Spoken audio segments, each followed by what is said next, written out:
Olá pessoal, estamos aqui para a gravação de mais um episódio do Gene Highlights, diretamente aqui do Congresso Europeu, quarto módulo. E hoje eu tenho o prazer de receber o Dr.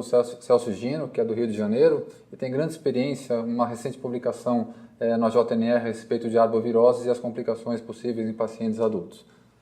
Bom, Celso, acho que você podia comentar brevemente sobre a epidemia e, passados 2 anos dela, o que isso reflete na nossa prática atual?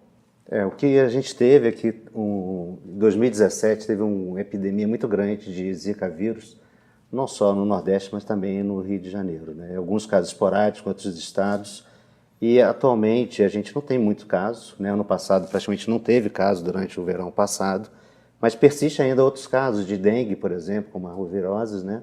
E também de chikungunya. Bom, e além das já conhecidas complicações materno-fetais relacionadas à infecção do Zika vírus, como é que a gente está vendo isso? Quais outras complicações acontecem nos pacientes adultos?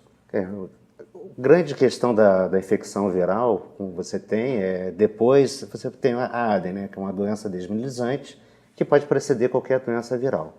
Em relação ao vírus propriamente dito, normalmente dengue, chikungunya, eles não são vírus neutotrópicos, né? Você não tem tanta alteração relacionada à encefalite a esse tipo de vírus.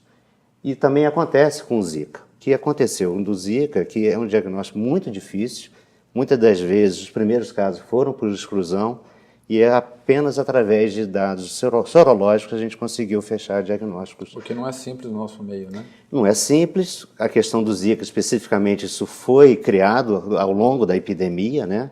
Aí a questão também principal é que o PCR, tanto no líquor quanto no sangue, você pode ter muita reação cruzada. Uhum.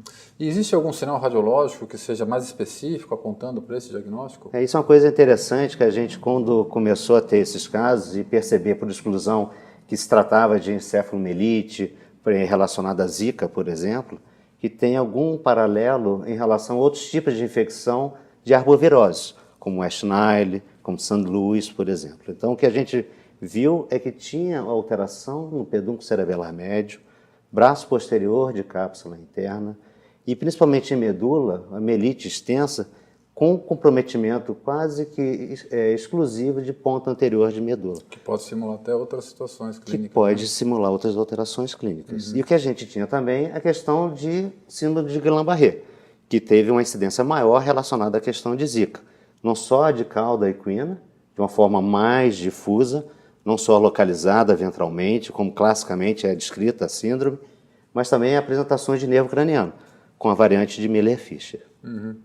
E agora, já que os novos casos praticamente não existem de Zika vírus no nosso meio atualmente, a gente pode considerar que a doença tá erradicada, a gente não sofre mais? Esse é um grande problema, né? Que assim, o Zika, onde ele é endêmico, ele não tem essa apresentação igual a gente teve aqui. Então a dúvida é se foi isso uma alteração quando a infecção, a epidemia começou e se alastrou, e com isso a imunidade ela se tem hoje na população de uma maneira mais difusa, ou se por acaso isso pode retornar. Vale lembrar historicamente que o dengue também começou da mesma maneira.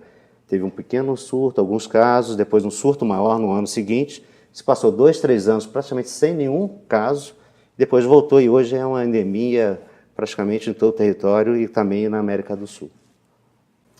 Bom, acho que isso esclarece bem os pontos que são importantes nesse tema e eu queria agradecer a assistência de vocês. Eu peço a todos que se inscrevam no nosso canal, ativem o sininho para poder receber as notificações, né, e divulguem o nosso canal aí aos seus colegas e conhecidos. Obrigado a todos.